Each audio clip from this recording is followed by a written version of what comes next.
In today's video, I'm going to look at some of the most important tweets to anyone who wants to build up their wealth. It all comes from Naval and his tweet storm about how to get rich without getting lucky. This tweet storm has had a massive impact on my life and the decisions I've made. In fact, if you stick around until the end of the video, you will find out the biggest change I've made to my life solely based upon this tweet storm. So hopefully this introduction will have a similar impact on you. Hello people, I'm Jim. Welcome to the channel. I'm a property investor who's documenting my journey to financial freedom from my day job. I'll be breaking down everything to do with property investing, investing in general, and getting a better grip on your personal finances. So if you like me and want to grow your wealth, then please do not forget to subscribe to the channel and turn the notification bell on so you know when I post new videos. Naval is an entrepreneur, investor and philosopher, amongst other things. He has invested in some of the world's biggest companies, including Uber, Twitter and Notion, and has invested in 10 unicorn companies, which are companies which go on to be worth over $1 billion. In recent years, he's well known for appearing on the Joe Rogan Experience, the Tim Ferriss Show, and Coffee with Scott Adam, along with many other podcasts. Naval describes this tweet storm as his principles to live by and the framework to become rich without being lucky. That tweet storm is a series of principles that I kind of wrote for myself in my head when I was 13 and I was trying to figure out how to make money. And it kind of came with a framework of how to be rich, but not by accident, to do it in a way that I could repeat it over and over and I would leave very little up to chance. Arm yourself with specific knowledge, accountability and leverage.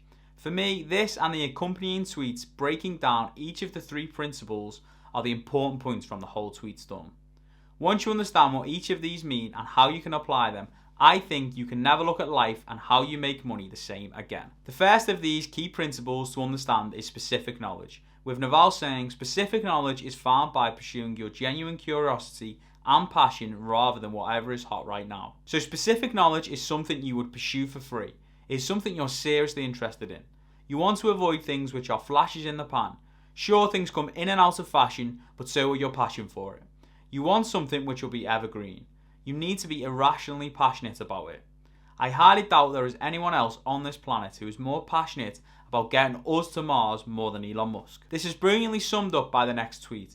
Building specific knowledge will feel like play to you but look like work to others. If someone must try and outwork you on something which does not feel like work to you, will they ever become more knowledgeable than you? I do not think so. You can escape competition through authenticity, when you realise that no one can compete with you on being you. Personally, I think this links well with another tweet from earlier in the storm. Play iterated games. All the returns in life, whether it's wealth, relationships or knowledge, come from compound interest. Imagine the compound interest from something you are passionate about. The momentum you will gain from that will be unparalleled. One of the best stories about learning specific knowledge comes from Warren Buffett. It's pretty much agreed between most people he is one of the best investors ever. Well, when he was starting out, he wanted to work with the Warren Buffett of the day, Ben Graham.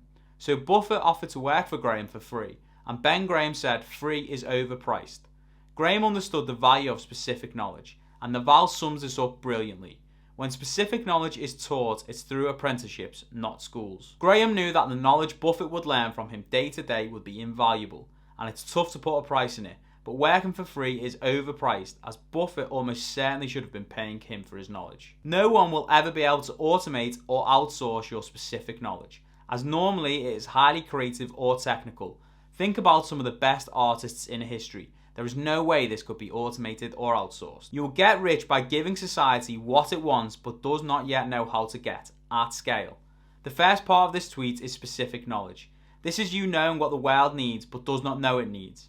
Then the last part is at scale, which is where leverage comes in. Give me a lever long enough and a place to stand and I will move the earth. Archimedes.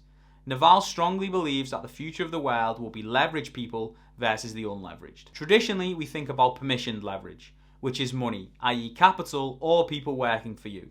Think about the pharaohs in Egypt. They needed thousands of people to work for them to build the pyramids. But both are hard to come by. You need people to work for you or people to give you money. You need permission for both of these things. But with the evolution of the internet, we have permissionless leverage. Once upon a time, you could stand in your square, in your village. You could reach a few people. Then the printing press came along. You could reach some more. Then TV got bigger. You could reach millions. But there still was permissioned leverage. you needed lots of money to start a TV station or had to be censored by them to appear on their stations. Now we have robots which are freely available to us, and we can distribute our message to the world. Everyone is now a channel, everyone is now a publisher. No one can stop you from doing this. Anyone in the world can upload to YouTube or start a podcast. This permissionless leverage lets you split your time from your money. If you are a highly paid employee, it is still based upon how long you spend at work. But if you use permissionless leverage, you could spend 10 hours making some content or code, and with the 10x, 100x or 1000x leverage you can get, you can make significantly more money, and none of it is based on how long you spend. The final piece of the pie is accountability. This is where you must put your head above the parapet and take some risks personally. Some of the most accountable people alive today have singular, public and risky brands. Oprah, Trump, Kanye and Elon. When you do this and it goes well, you will be rewarded handsomely. You'll get more responsibility, equity and leverage. People will come to you. You might be the go-to person on the planet for a certain thing, but people need to know who you are, and this involves a certain amount of risk, but it's high risk, high reward. You can reap what you sow when it comes to accountability. This is normally the opposite to what most people are used to, as when we work for big businesses, we often do not get accountability. We do not get trusted to run with things, but when it's a personal brand, it's down to you. If something is not done, it's your fault, and you get the downside, but on the flip side, you get all of the upside.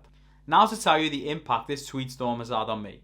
It's one of the major driving forces behind me starting this YouTube channel.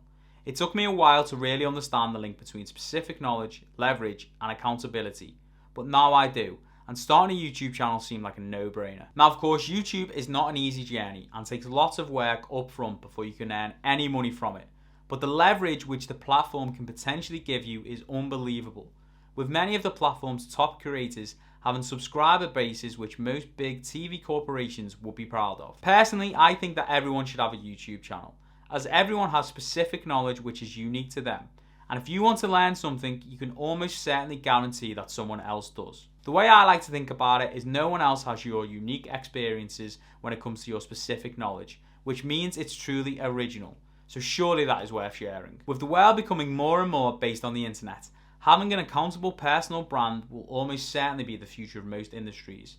Coupled with this, I think it allows people to be more than one thing. You might have a YouTube channel about productivity, but also enjoy talking about fantasy books along with fitness. This personal brand stops you from being put in a box, as you have control about what you put out. But if you work for a big corporation, they do not want you to wear these different hats. They will generally want you to stay in your lane and do your job. This is certainly not going to be the last video on Naval, so if you've enjoyed this one, please do not forget to subscribe to the channel. I will leave some of the best Naval related resources in the description. If you'd like to connect with me directly, please check me out on Instagram at Jim_Holland182. And if you like this video, please check this one out. And I'll see you guys in the next one. Cheers.